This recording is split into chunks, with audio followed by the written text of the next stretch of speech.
तो दोस्तों हम यहाँ पर जीके का टेस्ट लगाएंगे और यहाँ पर कह सकते हैं कि डेली क्लास हो रही है जो कि आपकी वीडियो एग्जाम की है। ठीक है, चलिए सभी को जय हिंद, सभी को जय हिंद, सभी को जय हिंद। चलिए स्टार्ट किया जाए।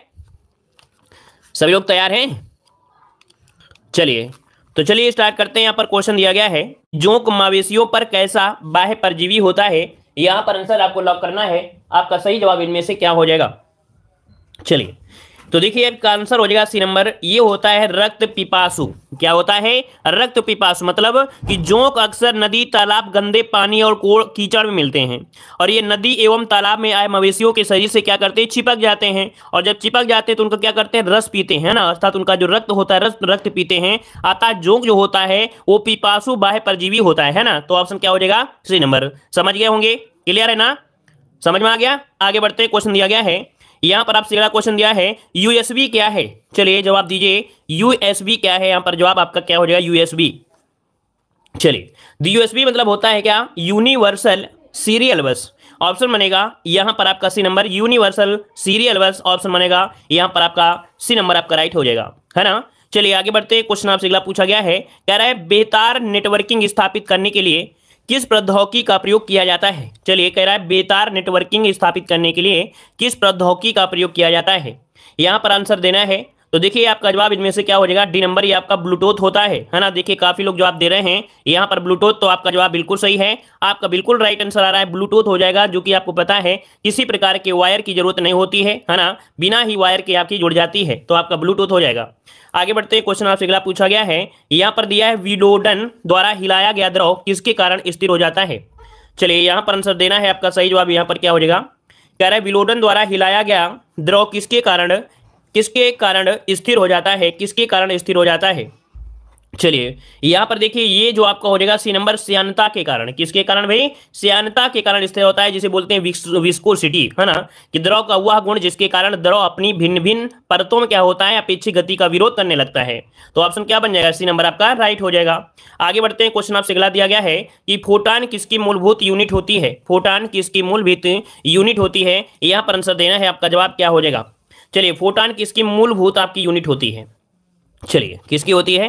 प्रकाश एवं विद्युत चुंबकीय विकिरण की होती है। याद रखिएगा कि प्रकाश एवं विद्युत चुंबकीय, चुंबकत्व नहीं है, विद्युत चुंबकीय तरंग विकिरण के मूलभूत कण को फोटान कहते हैं। मतलब ऑप्शन जो बनेगा वो आपका डी नंबर हो जाएगा कि फोटान जो होते हैं प्रकाश और विद्युत चुंबकीय विकिरण के मूलभूत कण होते हैं, जिन्हें फोटान कहते हैं। ठीक है, याद रखिएगा। ठीक है, अच्छा आगे बढ़ते हैं। क्वेश्चन आपसे अगला पूछा गया है, कह रहे हैं नाट्य शास्त्र किसकी रचना है? चलिए सभी लोग जवाब देंगे, नाट्य शास्त्र किसकी रचना है? नाट्य शास्त्र किसकी रचना है? चलिए बाणभट्ट, कल्हड़, दंडिन या भरत मुनि। तो आंसर आपका हो जाएगा यहां पर आपका डी, भरत मुनि हो जाएगा। क्या हो जाएगा? यहां पर आपका भरत मुनि हो जाएगा, याद रखिएगा। और नाट्य शास्त्र भरत मुनि की रचना है ना। मतलब कह सकते हैं कि नाटकों के संबंध में शास्त्रीय जानकारी को नाट्य शास्त्र कहते हैं। क्या होता है नाट्य शास्त्र? कि नाटकों के संबंध में शास्त्रीय जानकारी को नाट्य शास्त्र कहते हैं। ठीक है, चलिए आगे बढ़ते हैं। क्वेश्चन दिया गया है, निम्नलिखित में से कौन हिंद महासागर की गर्म एवं स्थायी जलधारा है? अब यहां पर क्वेश्चन देख सकते हैं, बनते हैं आपके कि हिंद महासागर की गर्म और स्थायी जलधारा कौन सी है?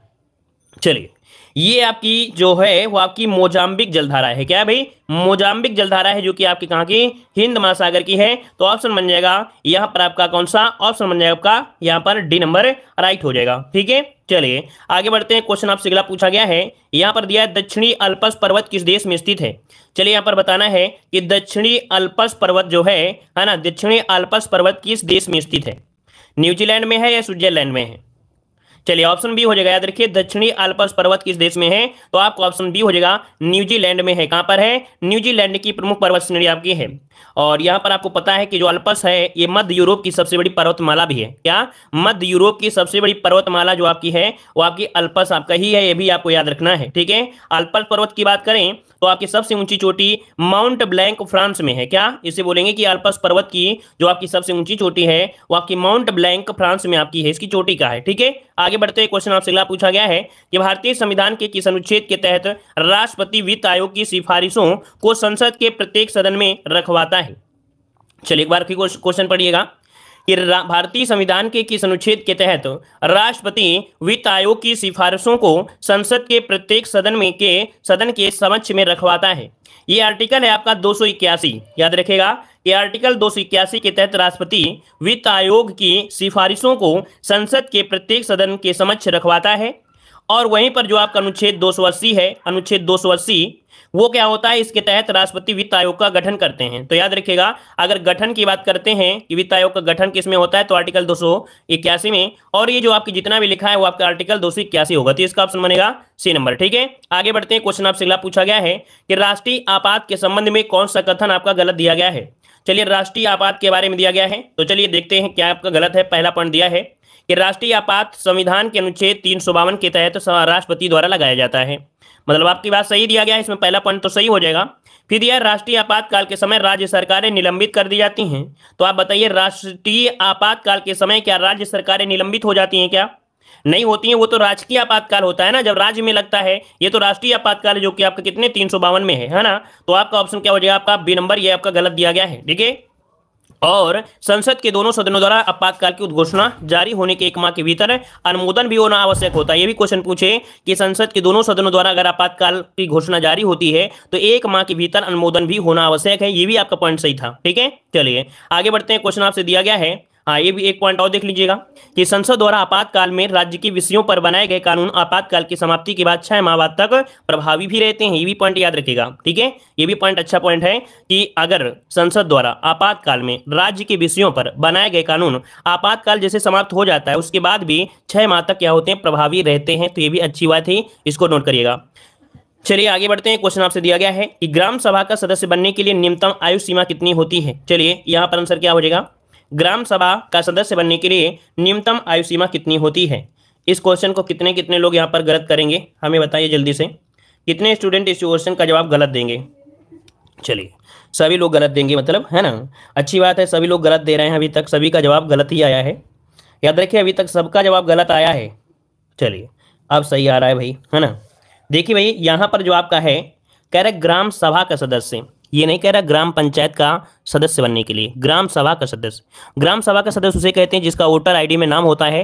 वोटर आईडी में नाम होता है, जो भी व्यक्ति 18 साल का हो जाता है तो वोटर आईडी में उसका नाम आ जाता है, अर्थात वो क्या होता है? ग्राम सभा का होता है। तो हमने बताया था ना कि ये जो सीरीज जितना आप लोग समझते हैं कि नहीं वो सरल है, उतना ही आपकी कठिन है। जितना आप सोचते हैं कठिन उतना ही आपका सरल है। लेकिन बस ये है कि आप उसको किस उद्देश्य से देख रहे हैं, जल्दी जल्दी लगाएंगे या सोच समझ के जवाब दे रहे हैं। अगर सोच समझ के जवाब देंगे तो हमें विश्वास है कि 50 में आप लोग 35 से 40 क्वेश्चन सही कर लेंगे। अगर जल्दीबाजी में पड़ गए तो क्वेश्चन को नहीं पढ़ा तो आप समझिए 25 के नीचे स्कोर रहेगा। ठीक है, तो यहां पर आंसर क्या बनेगा? ए नंबर इसका हो जाएगा कि ग्राम सभा का सदस्य बनने के लिए 18 होता है। ठीक है, वो बोला जाता है कि ग्राम पंचायत के चुनाव लड़ने के लिए तब वो 21 वर्ष हो जाता है। ठीक है, समझ में आ गया। चलिए आगे बढ़ते हैं। क्वेश्चन आपसे अगला पूछा गया है, यहां पर दिया है निम्न अनुच्छेदों में से कौन सा एक लोक नियोजन के विषय में, क्या है? लोक नियोजन के विषय में भारत के सभी नागरिकों को अवसर की समानता प्रदान करता है। अवसर की समानता जो प्रदान करता है, बताइए कौन सा आर्टिकल आपका है यहाँ पर? चलिए, तो आर्टिकल देखो, लोक नियोजन दिया गया है, लोक नियोजन में अवसर की समानता प्रदान करता है। चलिए यहां पर देखिए आपका जवाब इनमें से क्या होगा भाई, कितने लोग यहां पर जवाब देंगे? 12 का ऑप्शन आ रहा है B number, B number, B number. चलिए ऑप्शन आ रहा है ए नंबर। चलिए बहुत अच्छी बात है। देखिए जिसका ऑप्शन आया सी नंबर, यहाँ पर अनुच्छेद 16। अगर आपने, मतलब ये है कि आप लोग कभी भी टेस्ट पेपर को सीरियसली नहीं लेते हो। सीरियस लोगे तो तुम्हें पता चलेगा कि वास्तविक में है क्या। दिया गया भारत के सभी नागरिकों को अवसर की समानता होगी, अवसर की समानता, लेकिन दिया गया है कि लोक नियोजन में हमने बताया था कि कोई भी सरकारी नौकरी होती है ना, उसमें से सभी लोग भागीदारी होती हैं। तो लोक नियोजन में सभी नागरिकों को अवसर की समानता होती है। आर्टिकल नंबर आपकी 16 में। जो आर्टिकल नंबर 14 है इसमें क्या होता है भाई, इसमें समानता की बात की गई है, लेकिन यहां पर देखो लोक नियोजन में समानता दिया है। ठीक है ना, तो ऑप्शन क्या हो जाएगा? सी नंबर हो जाएगा। चलिए आगे बढ़ते हैं। क्वेश्चन आपसे अगला पूछा गया है, यहां पर देखो दिया गया है समान कार्य के लिए समान वेतन भारतीय संविधान के निम्नलिखित में से किसमें सुनिश्चित किया गया है? चलिए यहां पर आंसर आपका राइट क्या हो जाएगा? चलिए यहां पर आंसर आपको देना है 13 नंबर में कि भारतीय संविधान में समान कार्य के लिए समान वेतन जो सुनिश्चित किया गया है, ये आपका है किसमें सुनिश्चित किया गया है? तो आपका आंसर क्या हो जाएगा यहाँ पर? चलिए बी नंबर, यहाँ पर देखिए ऑप्शन आपका आ रहा है, काफी लोग यहाँ पर बी दे रहे हैं, तो इसका बिल्कुल सही जवाब है बी नंबर, क्योंकि हमने बताया था राज्य के नीति निदेशक तत्व, जो कि आर्टिकल, ये जो शब्द दिया है समान कार्य के लिए समान वेतन, आर्टिकल नंबर 39 की किसमें, तो आपकी घ में प्रावधान किया गया है, आर्टिकल नंबर 39 की घ में प्रावधान किया गया है कि पुरुषों और स्त्रियों का समान कार्य के लिए समान वेतन होगा। ठीक है, भाग 4 में यह वर्णन किया गया है कि राज्यों के नीति निदेशक तत्व आपका उल्लेख किया गया है, जो कि आपकी 36 से लेके कितने आपके 51 तक आपका वर्णन है आपके किसमें, भाग 4 में। तो इतने पॉइंट आपके हमेशा पूछे जाते हैं और ये पॉइंट तो हमेशा बनता ही बनता है। ठीक है, देखो हम आपको आराम से पढ़ाएंगे लेकिन समझ समझ के पढ़ा रहे हैं, ठीक है, ताकि आप भी समझ जाइए। हमें तो आंसर लगाना है, टिक करना है, वो आगे निकल जाएंगे, लेकिन अगर आपको समझ ही नहीं आया तो क्या मतलब है। ठीक है, देखिए समवर्ती सूची के अंतर्गत निम्नलिखित में से कौन सा विषय शामिल नहीं है। यहाँ पर बताइए, समवर्ती सूची में हमने कई बार फोकस भी कराया है कि समवर्ती सूची में आपका शिक्षा शामिल है, यहाँ पर वन शामिल है, परिवार नियोजन है, लेकिन जन स्वास्थ्य है ना, याद रखिएगा कि जन स्वास्थ्य ये इसमें से आपका शामिल नहीं है, क्योंकि ये राज्य सूची का विषय है। क्या भाई, ये राज्य सूची का विषय है, राज्य सूची का विषय है। अब देखिए यहाँ पर काफी लोग भी अब डाउट में रहते हैं, क्या है इसका अपडेट। देखिए संघ सूची में कितने विषय हैं, संघ में तो संघ सूची में 97 विषय थे, कितने 97 थे, लेकिन 97 अब नहीं है, अब 97 नहीं है, कितने आपके 100 विषय हैं, कितने 100 विषय, नोट कर लीजिएगा। राज्य सूची की अगर हम बात करते हैं, राज्य सूची में तो पहले 66 विषय थे, लेकिन वर्तमान में 61 विषय आपके बचे हैं। ठीक है, समवर्ती सूची की अगर बात करते हैं तो समवर्ती सूची में पहले 47 विषय थे, लेकिन वर्तमान में कितने हैं, तो आपके 52 है। तो याद रखिए 100, 61, 52, इसको नोट कर लीजिएगा, क्योंकि एक स्टूडेंट थे जिन लोगों ने कमेंट किया था कि सर इसका सही जवाब क्या होगा, तो आप देख लीजिए इसका जवाब ये होता है। ठीक है, आगे बढ़ते हैं। क्वेश्चन दिया है, लोकसभा में कितनी सीटें अनुसूचित जाति और अनुसूचित जनजाति के प्रतिनिधियों के लिए आरक्षित की गई हैं।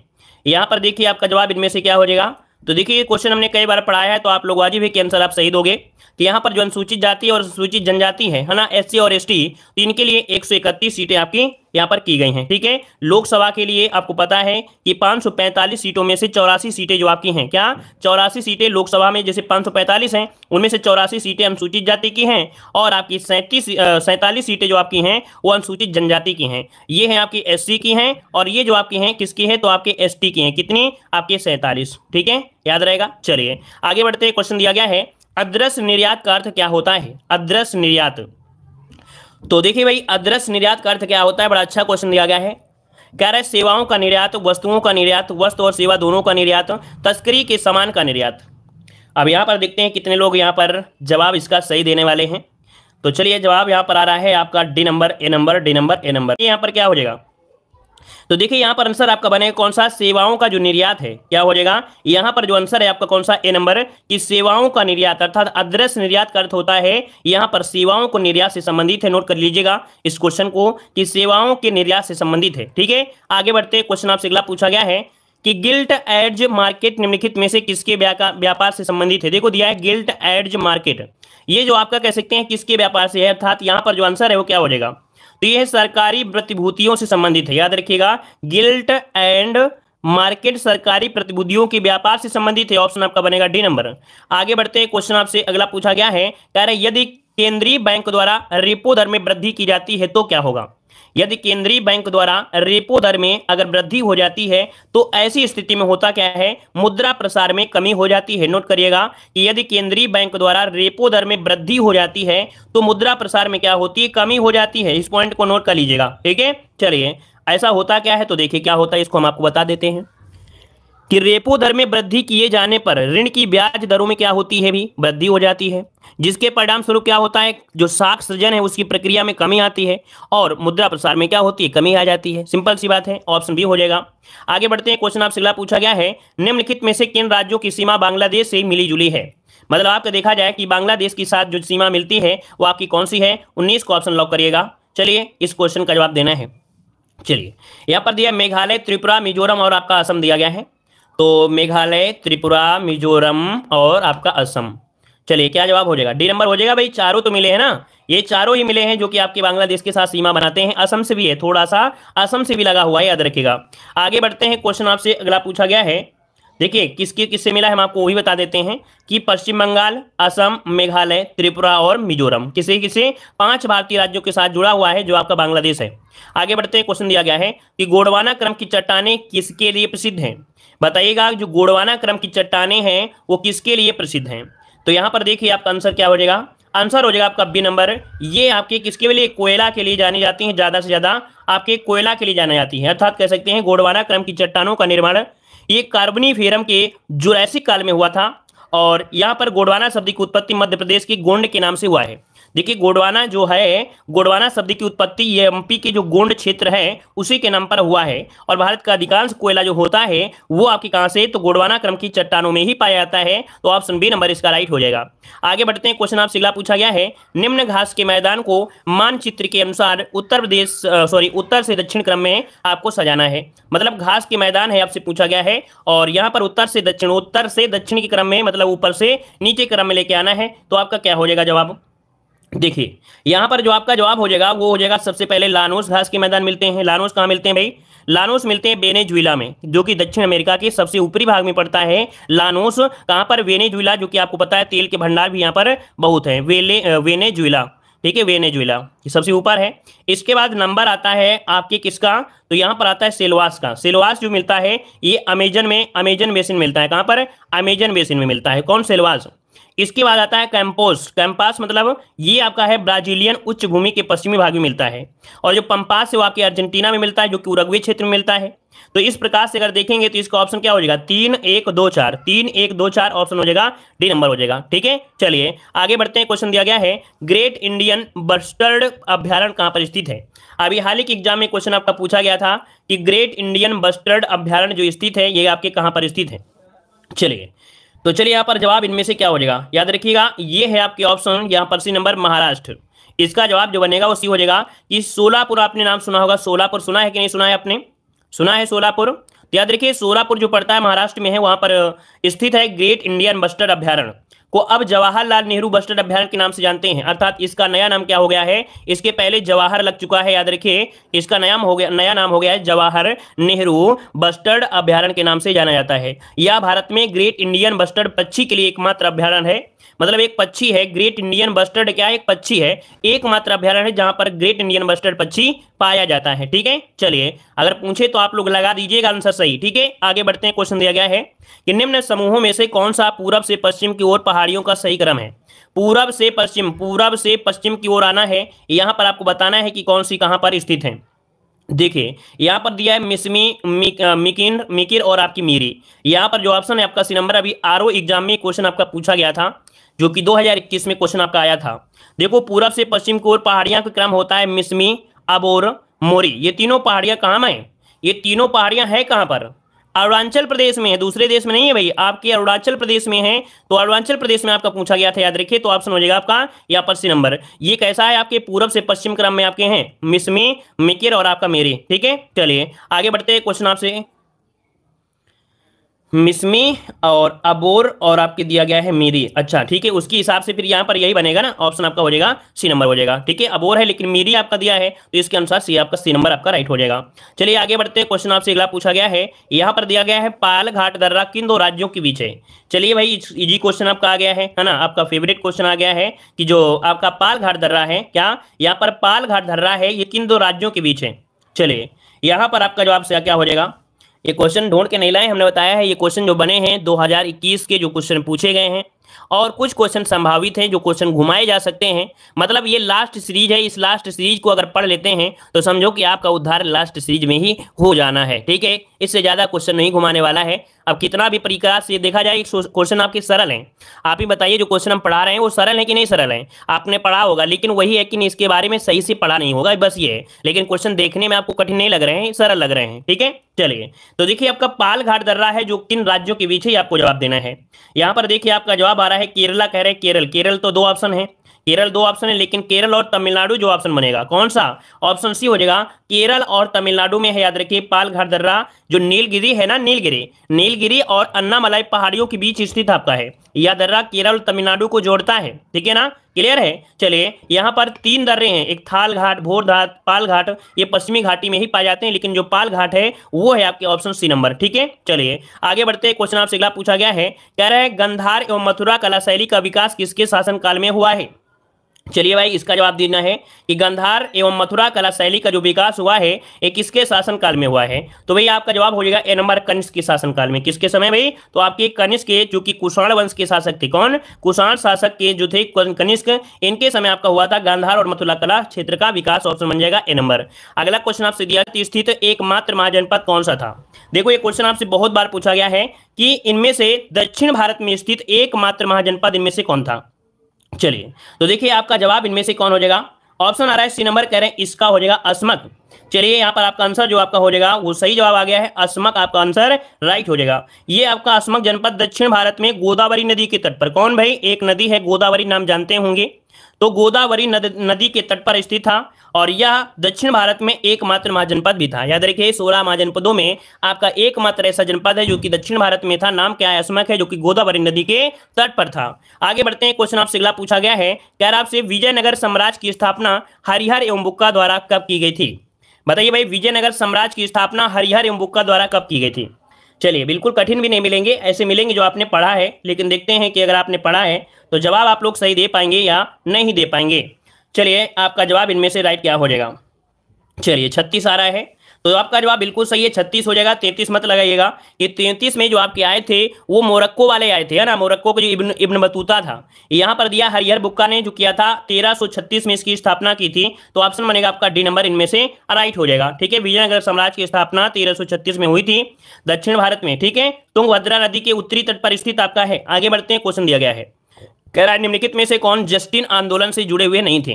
देखिए एक आंदोलन दिया गया है जस्टिस आंदोलन है, और इसमें से आपके थे आपके सी.एम. मुदलियार थे, टी.एम. नायर थे, त्यागराज चेट्टी थे, लेकिन ई.वी. रामास्वामी नायकर ये इनसे संबंधित आपके नहीं हैं। ये युद्ध हुआ था आपके कह सकते हैं 1915-16 में। कब? 1915-16 में ये आपका युद्ध हुआ था, याद रखिएगा। ठीक है, आगे बढ़ते हैं, क्वेश्चन आपसे अगला पूछा गया है, कह रहा आपसे कि वर्ष 1937 में संपन्न प्रांतीय चुनावों में निम्न में से किस प्रांत में कांग्रेस की सरकार नहीं बनी थी। बताइएगा भाई, कांग्रेस की सरकार नहीं बनी थी, यहां पर आपका आंसर क्या हो जाएगा। कांग्रेस की सरकार नहीं बना पाएगी, यहां पर बताइए कहां पर हो जाएगा, कौन से प्रांत में। चलिए, तो ऑप्शन बनेगा ए नंबर। देखिए काफी लोग जवाब दे रहे हैं बंगाल, जो कि बिल्कुल सही जवाब है। याद रखिएगा कि आपके किस प्रांत में कांग्रेस सरकार नहीं बनाई थी, तो बंगाल में आपकी कह सकते हैं सरकार नहीं बना पाई थी। ठीक है, क्लियर है। अच्छा, देखा जाए तो 1937 के चुनाव में कांग्रेस ने 5 प्रांत जैसे मद्रास, संयुक्त प्रांत, मध्य प्रांत, बिहार और उड़ीसा में पूर्ण बहुमत प्राप्त कर लिया था। क्या? पूर्ण बहुमत प्राप्त कर लिया था। ठीक है, आगे बढ़ते हैं, क्वेश्चन आपसे अगला पूछा गया है, कह रहा है किसने निष्क्रिय विरोध के सिद्धांत का प्रतिपादन किया है। किसने निष्क्रिय विरोध के सिद्धांत का प्रतिपादन किया है। यहां पर आंसर आपका राइट क्या हो जाएगा, तो आंसर हो जाएगा, आपका आंसर हो जाएगा अरविंद घोष हैं। निष्क्रिय विरोध का सिद्धांत जो दिया है वो आपके अरविंद घोष ने दिया है। इनके अनुसार कह रहे थे कि जब तक अंग्रेज भारत छोड़कर चले नहीं जाते हैं उनके खिलाफ विरोध प्रदर्शन करते रहना चाहिए। जैसे क्या होता है कि जब तक आपके लेखपाल का या जब तक आपका नोटिफिकेशन नहीं आ जाता है, जब तक एग्जाम ना हो जाए, तब तक क्या आपको ट्वीट करते ही रहना चाहिए, एक दिन नहीं। जब तक आपका मर्जी हो, जैसे उठो एक ट्वीट कर दीजिए। मतलब जब तक आप इनका पेपर ना हो जाए तब तक ट्वीट करते रहना चाहिए। उसी प्रकार से ये थे कि जब तक अंग्रेज भारत से भाग ना जाए तब तक इनका विरोध करते ही रहो। ठीक है, तो ऑप्शन क्या होगा, डी नंबर। ये आपके अरविंद घोष थे। ठीक है, तो थोड़ा बहुत अब आपको याद ही रहेगा। आगे बढ़ते हैं, क्वेश्चन आपसे अगला पूछा गया है कि भारत छोड़ो आंदोलन के दौरान कहां समानांतर सरकार की स्थापना नहीं हुई थी। देखो यहां पर दिया गया समानांतर सरकार की स्थापना नहीं हुई थी, तो भैया आपके तामलुक में भी हुई थी। भाई तामलुक कहां पड़ता है? तामलुक पड़ता है आपके बंगाल में, पड़ता है मिदनापुर। बंगाल में पड़ता है मिदनापुर, याद रखिएगा मिदनापुर बंगाल में पड़ता है। मिदनापुर, तो ये मिदनापुर आपका है बंगाल में। ठीक है ना, और सतारा तो आप लोग जानते हैं महाराष्ट्र में है। ठीक है, ये महाराष्ट्र में आपका है। और गोरखपुर में भी आपकी बनी थी, है ना। बलिया जो आप देखिए गोरखपुर जो कि आपके कह सकते हैं गोरखपुर हो गया, जानते ही हैं। और बलिया जो कि आपको उत्तर प्रदेश में है, इनमें बनी थी, लेकिन यहाँ पर गोरखपुर में नहीं बनी थी। हाँ देखिए यहाँ पर जो आंसर आपका है गोरखपुर में समानांतर सरकार की स्थापना नहीं हुई थी। वहीं पर तामलुक जो कि आपके कहाँ पर है, आपके मिदनापुर बंगाल में है, यहाँ सरकार बनी थी। सतारा में भी बनी थी और बलिया में बनी थी, लेकिन गोरखपुर में समानांतर सरकार की स्थापना नहीं हुई थी। ऑप्शन बनेगा यहाँ पर आपका सी नंबर, नोट कर लीजिएगा, इसका ऑप्शन बनेगा सी नंबर। आगे बढ़ते क्वेश्चन आपसे अगला पूछा गया है कि भारत में मोहम्मद गोरी को पहली बार किस शासक ने पराजित किया। चलिए देखते हैं इसका जवाब इनमें से क्या हो जाएगा, सही जवाब इनमें से क्या हो जाएगा। ये भारत में मोहम्मद गोरी को पहली बार किस शासक ने पराजित किया था। चलिए यहां पर ऑप्शन आ रहा है डी नंबर, ऑप्शन आ रहा है सी नंबर। तो भैया कौन से ऑप्शन को लगा दिया जाए? ऑप्शन को लगा दिया जाए यहां पर ऑप्शन कौन सा? C number. ये है आपके भीमद्वितीय है, याद रखिएगा भीमद्वितीय। हमने आपको बताया था कि जो मोहम्मद गोरी है वो आपके कहां पर? गुजरात में आक्रमण कर दिया। कहां पर? गुजरात में आक्रमण कर दिया। इस भीमद्वितीय का एक नाम था मूल राजद्वितीय, इसका एक और नाम था मूल राजद्वितीय। और इनका नेतृत्व के साथ इनकी माता जी थी जो इनका साथ दे रही थी।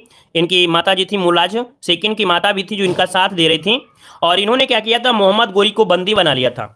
क्या हुआ कि भाई ये जो भीमद्वितीय थे इन्होंने मोहम्मद गोरी को बंदी बना लिया था, याद रखिएगा, ठीक है ना, और पराजित भी कर दिया था। ये मोहम्मद गोरी की भारत में पहली पराजय थी, ये भी याद रखिएगा। मोहम्मद गोरी की भारत में पहली पराजय जो हुई थी वो आपकी भीमद्वितीय से थी।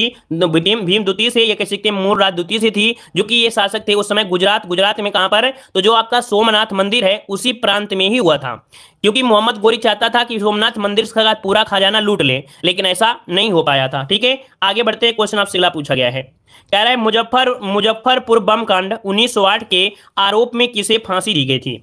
मुजफ्फरपुर बम कांड में जो हुआ था 1908 में, तो फांसी दी गई थी खुदीराम बोस में। ऑप्शन बी हो जाएगा खुदीराम बोस। देखो आपने पढ़ा है मानते हैं, लेकिन क्या है ना, बहुत दिनों से नहीं पढ़ा था।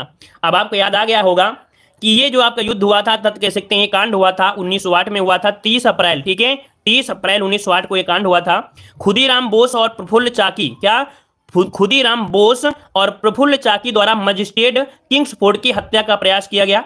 इस घटना के बाद खुदीराम को फांसी दी गई, जबकि जो प्रफुल्ल चाकी हैं ने खुद को गोली मार ली थी। ठीक है, फांसी दी गई थी खुदीराम बोस को, लेकिन यहां पर जो प्रफुल्ल चाकी हैं इन्होंने अपने आप को खुद को गोली मार लिया था। ठीक है, खुद को गोली मार लिया था। तो इस प्रकार से ऑप्शन क्या होगा? बी नंबर राइट हो जाएगा। आगे बढ़ते हैं। क्वेश्चन आपसे अगला पूछा गया है। देखो वीडियो आपको थोड़ा बड़ा जरूर हो जाता है, लेकिन हम समझाने का प्रयास करते हैं कि एक बार समझ लीजिए, और एक बार और वीडियो देख लेंगे तो आपको इससे ज्यादा कठिन लेवल आपको नहीं मिलने वाला है। ठीक है, चलिए तो देखो यहां पर दिया निम्नलिखित में से किस क्षेत्र में रैयतवाड़ी बंदोबस्त लागू की गई है? और ऐसा नहीं कि क्वेश्चन आपने पढ़ा है, हमेशा पढ़ते हो और हमेशा आप लोग पढ़ा होगा। यहां पर बताइए रैयतवाड़ी बंदोबस्त लागू की गई थी, कहां पर लागू की गई थी? यहां पर 34 का ऑप्शन क्या होगा? चलिए 34 का ऑप्शन यहां पर आ रहा है, ऑप्शन डी मद्रास, बिल्कुल सही जवाब है। ये तो हमने मॉडल पेपर में आपको सॉल्व कराया था। तो याद रखिएगा रैयतवाड़ी बंदोबस्त बंबई और मद्रास क्षेत्रों में लागू की गई थी, है ना। कहां पर? मद्रास और बंबई क्षेत्र में लागू की गई थी। ऑप्शन बनेगा आपका डी नंबर। आगे बढ़ते हैं। क्वेश्चन आपसे अगला पूछा गया है, कह रहा है भगत जवाहर मल ने किस विद्रोह या आंदोलन का नेतृत्व किया था? चलिए भगत जवाहर मल ने किस विद्रोह या आंदोलन का नेतृत्व किया था? यहां पर आंसर आपका सही क्या हो जाएगा? तो देखिए भाई यहां पर जो आपका था ये कूका विद्रोह था। कौन? कूका विद्रोह, जो कि ऑप्शन बन जाएगा डी नंबर राइट हो जाएगा। कूका विद्रोह ये पश्चिमी पंजाब में हुआ था। कहां पर? पश्चिमी पंजाब में कूका विद्रोह की शुरुआत हुई थी भगत जवाहर मल और उनके शिष्य थे बालक सिंह। ठीक है, इनके शिष्य थे कौन? बालक सिंह के द्वारा हुई थी। तो ऑप्शन बनेगा आपका डी नंबर राइट हो जाएगा। ठीक है, चलिए यहां पर आगे बढ़ते हैं। क्वेश्चन आपसे अगला पूछा गया है कि निम्नलिखित में से कौन दादा भाई नौरोजी के धन के निष्कासन सिद्धांत में विश्वास नहीं करता था? भाई दादा भाई नौरोजी ने धन की निष्कासन का सिद्धांत दिया था, जिस पर विश्वास नहीं करते थे कौन? इन पर कौन विश्वास नहीं करता था? चलिए इन पर विश्वास नहीं करते थे सर सैयद अहमद खां। इसका ऑप्शन बनेगा आपका B number, sir Syed Ahmad Khan इनके धन के निष्कासन पर विश्वास नहीं करते थे। आगे बढ़ते हैं। क्वेश्चन आपसे अगला पूछा है कि गांधी जी के दांडी मार्च के समय भारत का वायसराय कौन था? चलिए गांधी जी के दांडी मार्च के समय भारत का वायसराय जो था वो कौन था? इस क्वेश्चन का जवाब देना है। सही जवाब क्या हो जाएगा? लॉर्ड इरविन थे। याद रखिए लॉर्ड इरविन थे। इस सत्याग्रह कार्यक्रम जिसमें गांधी जी समेत कितने लोग गए थे? 78 आपके लोगों ने अहमदाबाद साबरमती आश्रम से समुद्र तटीय गांव दांडी तक पैदल यात्रा की थी। लगभग देखा जाए तो 380 किलोमीटर दूरी तय किया था। 6 अप्रैल 1930 को नमक हाथ में लेकर नमक कानून का विरोध किया था और भंग किया था, और इस आंदोलन पूरे 1 साल तक चला था। लगभग 1931 में गांधी इरविन जो समझौता हुआ, तो गांधी इरविन समझौते में ये आपका समस्या सॉल्व हुई थी। ठीक है, चलिए आगे बढ़ते हैं। क्वेश्चन आपसे दिया गया है कि किस शासक द्वारा स्थायी सेना रखने एवं उनके लिए नगद वेतन दिए जाने की शुरुआत की गई थी? चलिए भाई इस क्वेश्चन का जवाब देना है कि भैया आपके कौन थे जिनको स्थायी सेना रखने और उनके लिए नगद वेतन दिए जाने की शुरुआत जो किया था वो किसने किया था? बहुत ही अच्छे क्वेश्चन आपके, चुने चुने क्वेश्चन आपके हैं। यहाँ पर आंसर आ रहा है अलाउद्दीन खिलजी। तो भैया याद रखिएगा ऑप्शन डी हो जाएगा अलाउद्दीन खिलजी इसका राइट आंसर बिल्कुल सही हो जाएगा। अलाउद्दीन खिलजी आपका जवाब राइट हो जाएगा। साथ ही सैनिकों के लिए हुलिया प्रणाली की शुरुआत भी किया था। इसने हुलिया प्रणाली की शुरुआत भी किया था। उनके चेहरे में स्क्रैच भी कर देता था। दाग प्रथा जो कि आपके घोड़ों में दाग भी लगा देता था, मोहर लगा देता था। ठीक है, आगे बढ़ते हैं। क्वेश्चन आपसे दिया गया है कि उत्तर मीमांसा दर्शन के प्रवर्तक कौन है? उत्तर मीमांसा दर्शन के प्रवर्तक आपके कौन है? तो देखिए क्वेश्चन अभी पूछा गया था, ये है आपके बादरायण, ठीक है, उत्तर मीमांसा दर्शन के हैं आपके बादरायण। इसका ऑप्शन बनेगा आपका घ नंबर आपका हो जाएगा अर्थात डी हो जाएगा, ठीक है ना। चलिए यहाँ पर आगे बढ़ते हैं। क्वेश्चन आपसे अगला पूछा गया है, कह रहा है निम्नलिखित में से कौन सा रासायनिक परिवर्तन का उदाहरण नहीं है। चलिए इनमें से कौन सा रासायनिक परिवर्तन का उदाहरण नहीं है, रासायनिक परिवर्तन का उदाहरण नहीं है। चलिए पहला दिया है शरीर में भोजन का पाचना, ये तो होता ही है। दूध का दही में बजना मतलब बनना, ये भी रासायनिक परिवर्तन है। लोहे में जंग लगना, ये भी होता है। जल का जलवाष्प में परिवर्तन होना, देखिए भाई जल का जलवाष्प में परिवर्तन होना ये रासायनिक परिवर्तन नहीं है, याद रखिएगा। यहाँ पर आंसर है जो आपका ऑप्शन कौन सा, डी नंबर, ये आपका राइट हो जाएगा कि जल का जलवाष्प में परिवर्तन ये रासायनिक क्रिया नहीं होती है, याद रखिए, पॉइंट को नोट कर लीजिएगा, ठीक है ना, क्लियर है। चलिए आगे बढ़ते हैं क्वेश्चन। अच्छा ये होती कौन सी क्रिया है, ये होती कौन सी क्रिया, ये बताइएगा कि जल का अगर जलवाष्प में परिवर्तन हो रहा है तो इस क्रिया को क्या कहेंगे, भौतिक परिवर्तन कहते हैं, याद रखिए, इसको हम लोग बोलते हैं भौतिक परिवर्तन कहते हैं, याद रखिए, भौतिक परिवर्तन, ठीक है। चलिए आगे बढ़ते हैं। क्वेश्चन आपसे अगला पूछा गया है, यहां पर क्वेश्चन है एक पार्शिक निम्नलिखित में से किसके बराबर होता है, एक पार्शिक किसके बराबर होता है, यहां पर आंसर लॉक करना है। तो एक पार्शिक बराबर होता है 3.08 इंटू 10⁻16 मीटर, यहाँ पर राइट आंसर हो जाएगा, ठीक है ना, याद रहेगा। एक पार्शिक बराबर 3.26 प्रकाश वर्ष, क्या बोल सकते हैं, 3.26 प्रकाश वर्ष बोल सकते हैं, या तो 3.08 इंटू 10⁻16 मीटर बोल सकते हैं, ठीक है। आगे बढ़ते हैं। क्वेश्चन आपसे अगला पूछा गया है कि किसी निश्चित तापमान पर सभी गैसों के अणुओं के लिए निम्न में से कौन सी भौतिक राशि समान होती है। कह रहा है किसी निश्चित तापमान पर सभी गैसों के अणुओं के लिए निम्न में से कौन सी भौतिक राशि समान होती है। यहाँ पर भौतिक राशि जो आपकी गतिज ऊर्जा होती है, कौन, जो गतिज ऊर्जा होती है, याद रखिए, गैसों के गतिज सिद्धांत के अनुसार एक निश्चित तापमान पर सभी गैसों के अणुओं के लिए एक ही औसत ऊर्जा होती है। चाहे कोई भी अगर आपका कह सकते हैं अगर निश्चित ताप है और सभी गैसों के जो अणु हैं वो जो गतिज ऊर्जा होगी औसत में सभी की बराबर ही होगी। तो यहाँ पर आंसर हो जाए आपका सी नंबर। मान ले कोई बॉक्स में भरा हुआ है और इसमें से भी कोई भी अगर गैस के अणु हैं तो वो बराबर प्रेशर देंगे कि नहीं देंगे, है ना। तो यहाँ पर आंसर आपका हो जाएगा सी नंबर। आगे बढ़ते हैं। क्वेश्चन दिया गया है कि मनुष्य के आहार नाल का कौन सा प्रमुख भाग नहीं है।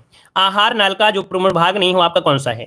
देखिए भाई आहार नाल में मुख गुहा होती है, यहाँ पर आमाशय भी होता है, पेट भी होता है, आंत भी होती है, लेकिन यकृत नहीं होता है ना। कौन, यकृत नहीं होता है, दिया है मनुष्य के आहार नाल में, तो यकृत नहीं होता, याद रखिए यकृत नहीं होता है। मुख्य रूप से जैसे आपका मुख गुहा, ग्रास नली, है ना, मुख गुहा, ग्रास नली, आमाशय और आंत, ये आहार नाल के 4 भाग होते हैं मुख्य रूप से। मुख गुहा, ग्रास नली, आमाशय और आंत होते हैं, याद रखिएगा, ठीक है। आगे अच्छा, आहार नाल की जो लंबाई होती है वो 10 से 20 मीटर की लंबी होती है, 10 से 20 मीटर लंबी होती है, याद रखिएगा। आगे बढ़ते हैं। क्वेश्चन आपसे अगला पूछा गया है, कह रहा आपसे मानव मस्तिष्क में स्मरण क्षमता कहां पर होती है। चलिए भाई बताइएगा, यहां पर आपका जवाब क्या हो जाएगा कि मानव मस्तिष्क में स्मरण जो क्षमता होती है वो आपकी किस में होती है। यहां पर सही जवाब क्या हो जाएगा, चलिए स्मरण क्षमता होती है सेरिब्रम में, यहां पर आंसर बनेगा ए नंबर, सेरिब्रम में होती है, सेरिब्रम में। सेरिब्रम को हम लोग या प्रामस्तिष्क कह सकते हैं, सेरिब्रम को हम लोग प्रामस्तिष्क या अग्र मस्तिष्क का एक प्रमुख भाग भी कह सकते हैं। इसमें मनुष्य की चेतना, तर्क, स्मरण क्षमता, बुद्धि का भी केंद्र भी होता है, इसी में होता है, ठीक है। और यह मस्तिष्क के विभिन्न भागों में सबसे बड़ा भी होता है, ठीक है। तो हर एक पॉइंट को नोट करिए, यहां पर आंसर ए हो जाएगा। आगे बढ़ते हैं। क्वेश्चन आपसे दिया है निम्न में से कौन एक यूरोकैरियोटिक जीव का उदाहरण नहीं है। यहां पर बताइए इनमें से कौन सा एक है जो यूकैरियोटिक जीव का उदाहरण नहीं है। यहां पर आंसर आपका हो जाएगा, तो भाई यूकैरियोटिक जीव में आपका ईस्ट मानव पादप होता है लेकिन जीवाणु नहीं होता है। याद रखिए जीवाणु जो होता है यूकैरियोटिक का उदाहरण नहीं होता है, या प्रोकैरियोटिक जीव होता है। क्या ये होता है आपका प्रोकैरियोटिक जीव आपका होता है, याद रखिएगा, ठीक है। चलिए आगे बढ़ते हैं। क्वेश्चन आपसे अगला पूछा गया है कि शरीर की समन्वय प्रणाली है, शरीर की समन्वय प्रणाली है, शरीर की समन्वय प्रणाली किसे कहते हैं। तो ये जो आपकी तंत्रिका और अंतःस्रावी तंत्र है, तंत्रिका और अंतःस्रावी तंत्र है, ये शरीर की समन्वय प्रणाली है। तो ऑप्शन बनेगा आपका डी नंबर, यहाँ पर राइट हो जाएगा। आगे बढ़ते हैं। क्वेश्चन आपसे अगला पूछा गया है कि तरंग दैर्ध्य का एसआई मात्रा क्या होता है। तरंग दैर्ध्य का एसआई मात्रा क्या होता है, यहां पर जवाब देना है। चलिए तरंग दैर्ध्य का एसआई मात्रक होता है मीटर, नोट कर लीजिएगा कि तरंग दैर्ध्य के समान कला वाले 2 क्रमागत बिंदुओं की दूरी, जिसे हम लोग ग्रीक अक्षर लैम्डा के द्वारा निरूपित किया जाता है, एसआई मात्रक होता है मीटर। ऑप्शन बनेगा आपका डी नंबर। आगे बढ़ते हैं। क्वेश्चन दिया गया है कि चीन का राष्ट्रीय खेल निम्नलिखित में से क्या है। चीन का राष्ट्रीय खेल आपको बताना है भाई, चीन का राष्ट्रीय खेल इनमें से क्या हो जाएगा। चलिए टेबल टेनिस बिल्कुल सही जवाब है, टेबल टेनिस ऑप्शन बनेगा, यहाँ पर बी नंबर हो जाएगा। ठीक है, चीन का राष्ट्रीय खेल यहाँ पर टेनिस कह सकते हैं। अच्छा, तीरंदाजी है किसकी? तीरंदाजी, तीरंदाजी है आपके भूटान की है। किसकी है भाई? ये भूटान की है, जो कि बहुत बार पूछा गया है कि भूटान की क्या है, तो आपकी तीरंदाजी है। ठीक है, आगे बढ़ते हैं। क्वेश्चन आपसे अगला पूछा गया है, क्या आपसे जल की कठोरता के लिए निम्नलिखित में से कौन से तत्व उत्तरदायी होते हैं? जल की कठोरता के लिए निम्नलिखित में से कौन से तत्व उत्तरदायी होते हैं? यहां पर आंसर लॉक करना है भाई। कितना गजब क्वेश्चन दिया गया है, जो आपने बहुत पहले से पढ़ लिया होगा और आज आपके सामने मिला है। अब देखते हैं कि आप लोग सही कर पाएंगे या नहीं सही कर पाएंगे। चलिए 49 का ऑप्शन आ रहा है, बी नंबर कह रहे हैं, बी नंबर। तो बिल्कुल सही जवाब है कैल्शियम और मैग्नीशियम। मतलब जल की जो कठोरता के मुख्य आपके कह सकते हैं तत्व हैं, वो कैल्शियम और मैग्नीशियम होते हैं, याद रखिएगा, है ना। और आपको पता होगा कि जल की अस्थायी कठोरता जल को उबालने पर क्या होती है? समाप्त हो जाती है। अगर क्वेश्चन पूछे कि जल की अस्थायी कठोरता कैसे समाप्त कर सकते हैं, तो उसको उबाल दीजिए। जब उबाल देंगे अर्थात बॉयल कर देंगे, तो ऑटोमेटिक उसकी जो कठोरता है वो क्या होगी? अस्थायी कठोरता खत्म हो जाती है। ठीक है, चलिए आगे बढ़ते हैं। क्वेश्चन आपसे अगला पूछा गया है कि लालटेन की बत्ती से केरोसिन तेल किसके कारण ऊपर उठ जाता है? चलिए यहां पर बताना है आपका सही जवाब क्या हो जाएगा कि लालटेन की बत्ती से केरोसिन तेल किसके कारण ऊपर उठता है। तो देखिए आपका जवाब इनमें से क्या हो जाएगा। तो बत्ती की उत्पादकता होगा नहीं, कोशिका क्रिया जरूर होगा। ऑप्शन सी वाला यहाँ पर राइट हो जाएगा, सी नंबर यहाँ पर राइट हो जाएगा, है ना। चलिए एक पॉइंट आपको जवाब देना है, जो कि कमेंट बॉक्स में कमेंट करना है कि जो आपका ट्रांसफार्मर होता है, ट्रांसफार्मर क्या होता है भाई? एक क्वेश्चन कमेंट करना है कि जो आपका ट्रांसफार्मर होता है, क्या यहाँ पर जो ट्रांसफार्मर होता है, ट्रांसफार्मर जो होता है, ये किसके लिए प्रयुक्त किया जाता है? किसके लिए प्रयुक्त किया जाता है? तो आपको ऑप्शन दिया गया ए नंबर आपके एसी के लिए दिया गया है, एसी के लिए। नंबर बी दिया गया है डीसी के लिए, दिया गया है डीसी के लिए, डीसी के लिए। नंबर सी दिया है दोनों के लिए, या इनमें से कोई नहीं। तो इसका जवाब आप लोग कमेंट बॉक्स में करिए कि जो ट्रांसफार्मर है ये किसके लिए उपयुक्त किया जाता है? एसी के लिए, डीसी के लिए, या दोनों के लिए, या इनमें से कोई नहीं। आपका जवाब इनमें से क्या हो?